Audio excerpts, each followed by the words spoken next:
어떻게 세상의 빛과 소금이 되라고 말씀하십니까? 빛은 비춰야 하고 골짜기 속에 있으면 어떻게 비칩니까? 산 꼭대기에 서야 비치죠. 소금은 섞여야 맛을, 효과를 발휘하죠. 예, 빛과 소금인데요. 성경은 말합니다. 습관과 정신에 있어서 세상에서부터 떠난 사람들은 자신들을 하나님의 아들과 딸들이라고 생각해도 좋다. 예수님은요, 이렇게 말하, 그는 마치 세상에 속하지 않는 것처럼 보였다. 여러분, 구름 위에 사신 분이 아니시거든요. 목수장에서 일일 품삯을 받으면서 일을 하셨거든요. 안식일에 교회에 가셨거든요. 잔치에 초대돼 가셨거든요. 마을에 함께 사셨거든요. 근데 성경은 말합니다. 그분은 마치 세상에 속하지 않는 것처럼 보였다. 그렇죠? 늘 주님께로부터 순결한 빛이 흘러나왔습니다. 이런 말씀 기억납니다. 그분이 계신 곳은 순결한 분위기가 흘러나왔다. 이 소금이요, 소금. 소금이죠, 소금이 있었어요. 세상을 등지고 은둔한 것이 아니었죠. 저희를 세상에서 데려감을 원함이 아니요 두고 가는 것은 아버지의 저희를 아버지의 이름으로 보존하사 저들을 악에 물들지 않도록 지켜주십시오. 아멘. 내가 세상에 속하지 않은 것처럼 저희도 세상에 속하지 않게 되길 기도합니다. 이를 위해 내가 나를 진리로 거룩하게 하오니 저희도 진리로 거룩하게 하옵소서. 계시록 7장을 펴겠습니다. 얼마나 큰 경건이 은혜가 성령 여러분의 충만해야만 이 일이 가능할까요? 맞습니다, 여러분. 여러분 속에 성령이 거하지 아니하면 세상이 짓밟힙니다. 뭘 덜어버립니다. 아멘. 세상을 절대로 이길 수가 없죠. 아멘. 위대한 모세 보세요. 모세마저도 자기도 모르게 애굽에서 정신이 어느 정도 뭐 되었다? 감염되어 버렸다. 그렇죠? 정신을 사상에 감염되어서 그 물 빼려고 40년간 새로운 직장을 주었죠. 사립학교로 전학을 시키셨다. 계시록 7장 2절과 3절을 좀 다시 보겠습니다. 또 내가 보매 다른 천사가 살아계신 하나님의 인을 가지고, 지금은 너무 엄숙합니다. 살아계신 인을 가진 천사가 저 동쪽에서 마치 해가 뜨는 것처럼 올라오는데 하나님의 종들의 이마 안에 인칠 때까지 태풍, 전쟁, 배고픔, 전염병 오지 않도록 해라.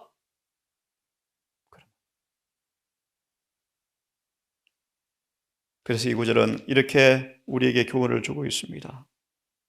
2절과 3절에 하나님의 인을 받는 것은 영예스러운 일이다라는 말씀에서 이렇게 말합니다. 세상에서 나와서 말과 행실이 세상과 세속과 판이하게 다른 사람들, 조금 전에 습관과 행실에 판이하게 다른 사람들, 말과 행실에 뚜렷하게 다른 사람들은 하나님의 인을 받는 것을 영광으로 생각하는 사람들은 하나님의 자녀가 되는 권세를 받을 것이다. 성령을 받을 것이다. 그런 뜻입니다. 그렇죠? 우리 말씀을 중심으로 함께 몇 가지를 좀 같이 보겠습니다. 민수기 33장을 먼저 봅시다. 민수기 33장을 먼저 봅니다. 성경 구절을 3개를 먼저 찾겠습니다. 폈으면 55절입니다.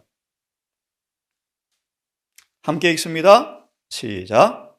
너희 앞에서 몰아내지 아니하면 너희의 남겨둔 자가 너희의 눈에 가시와 너희의 뿌리에 지르는 것이 되어 너희가 하는 땅에서 너희를 괴롭게 할 것이요. 무슨 뜻입니까, 여러분? 이제 요단을 건너서 12지파에게 땅을 할애해서 분배해서 다 점령했을 때 너희가 점령한 그곳 남아있는 가나안 거민은 다 뭐하라? 한 명도 남기지 말고 쫓아내어라? 하나님 왜 이렇게 말씀하십니까, 여러분? 만약 안 그러면 뭐가 된다? 가시에 찔리는 옆구리의 가시가 된다? 그들이 너희를 뭐 한다? 괴롭힌다? 가나안 거민을 다 몰아내어라. 그리하지 아니하면 옆구리에 가시가 된다. 너희를 괴롭힌다. 그 정도가 아니에요. 여호수아 23장입니다. 여호수아 23장입니다. 폈으면 13절을 제가 읽습니다. 함께 읽습니다. 시작. 분명히 알라 너희 하나님 여호와께서 이 민족들을 너희 목전에서 다시는 쫓아내지 아니하시리니 그들이 너희에게 올무가 되며 덫이 되며 너희 옆구리에 채찍이 되며 너희 눈에 가시가 되어서 너희가 필경은 너희 하나님 여호와께서 너희에게 주신 이 아름다운 땅에서 멸절하리라. 이 시대가 가나안 땅에 들어갔지만 하늘 가는 못 가고 다른 뭐 한다? 멸망한다. 침례를 받고 어려운 눈물도 흘리고 핍박도 받고 교회 침례받고 왔는데 교회에서 멸망한다? 뭐하지 아니하면 가나안 거민을 다 내어쫓지 아니하면 영적으로 여러분 속에 가나안 거민을 하나도 남기시면 안 될 뿐 아니라 교회에 회개하지 않은 자가 교회에 들어올까 봐 두려워하셔야 돼요. 이 말씀 한 말씀 더 보고 싶은 시간 관계상 여호수아 17장으로 결론을 봅시다. 여호수아 17장 13절. 이게 무슨 말인가 하면 사사기 2장 3절을 나중에 읽어보십시오. 사사기 2장 3절 절을 보세요. 가나안 가서 기회되면 사사기를 좀 풀이해 드릴게요. 가나안 거민을 계속 내쫓는 것은 뭐가 필요해요? 뭐가 요구되어져요? 노력이. 아픔이 요구되어져요. 끝까지 내어쫓아야 되거든요. 그래서 성경에 보시면 그들이 그만두었더라. 어떻게 했는가? 예수님 가만 재미있어요. 이들을 우리 집의 일꾼으로 고용해서 전도하자. 저 남자 마음이 참 좋은데, 심성이 참 좋은데, 교회보다 훨씬 좋은데, 우리 딸 결혼시키자. 이런 정책을 바꾸었대요.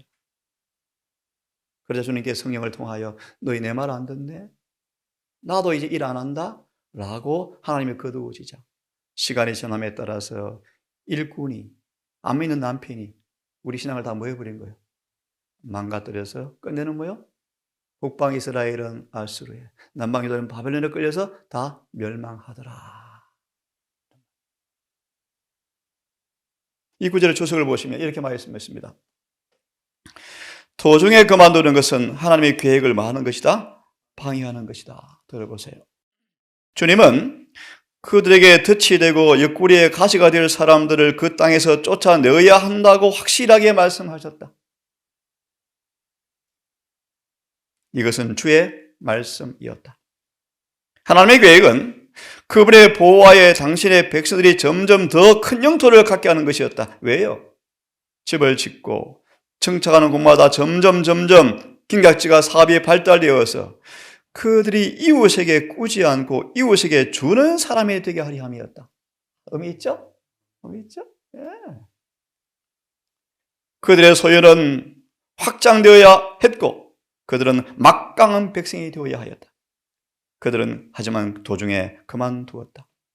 자기들의 편의를 도모하였고 그리하여 하나님께서 그들을 위해서 하실 수 있었던 일, 즉 당신을 그곳에 두어서 그곳 사람들로 하나님을 알게 하고 이방인들의 가증한 습관들을 그 땅에서 몰아내는 일은 결국 이루어지지 않았다.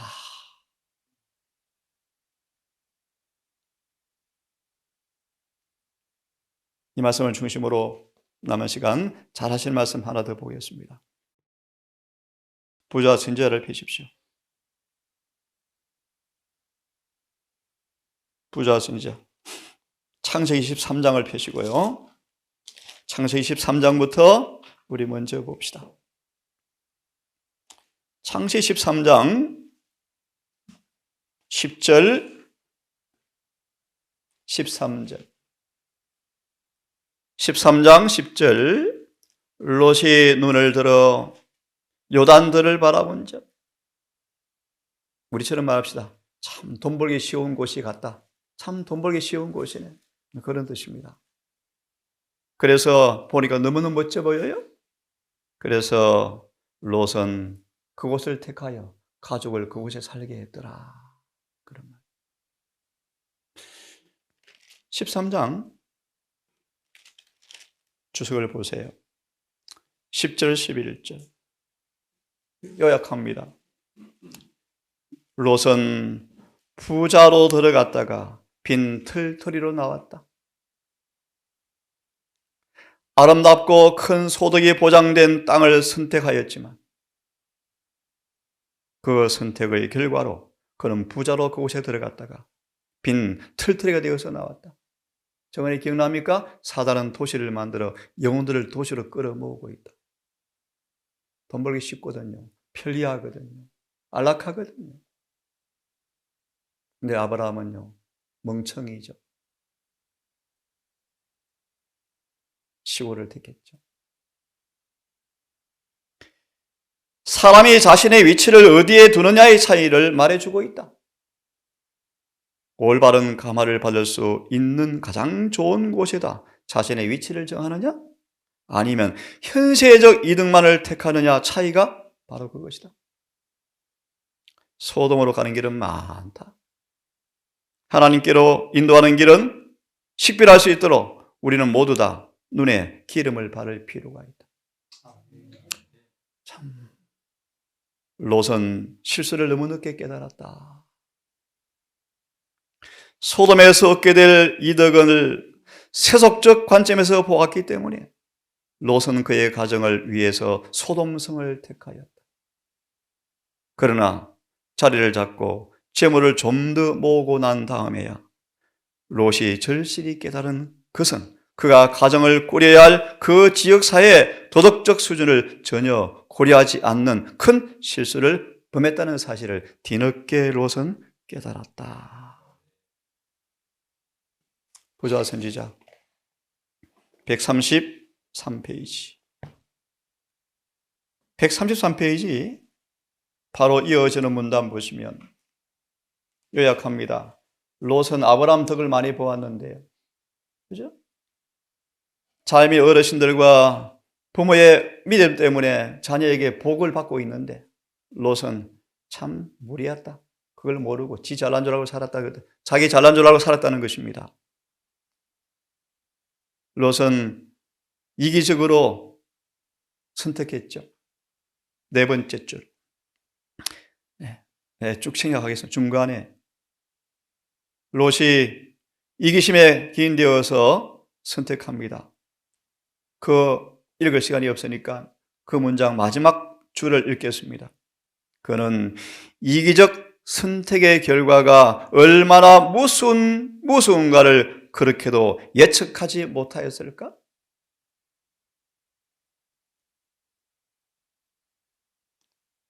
(168페이지를) 펴십시오. 부자 선지자 168페이지 168페이지 끝날 부분 좀 바로 앞에 문단 보시면 롯이 소돔에 들어갔을 때는 자신을 온전히 죄악에 물들지 않게 하고 가족들을 명하여 자신들을 따르게 하려고 애를 썼다. 노력했었다. 하지만 그는 크게 실패하였다. 주위에 부패시키는 가마는 그 자신의 믿음에도 영향을 끼쳤고 그의 자녀들이 소돔의 주민들과 결합하였기 때문에 그의 관심도 어느 정도 그들의 관심사와 결부되어 버렸다. 그 결과가 우리 앞에 성경에 기록되어 있다. 지금도 같은 잘못을 저지른 사람들이 많다. 집을 선택함에 있어서 그들은 그들 자신과 그들의 가족들을 둘러쌀 도덕적, 사회적 가마보다 그들의 얻을 현세적 이익을 더 바라본다. 그들은 아름답고 비옥한 지방을 선택하거나 보다 더 큰 번영을 바라보므로 번창한 어떤 도시로 이사한다. 그러나 그들의 자녀들은 시험에 둘러싸이게 되어지고 흔히는 경거를 개발하고 의로운 품성을 형성하기에 불리한 교제를 이룬다. 방종한 도덕, 불신, 종교적 사물에 무관심한 분위기는 부모들의 가마를 깨뜨리는 경향이 있다. 하나님과 부모의 권위에 반항하는 신뢰들이 언제나 트러머니들 앞에 있다.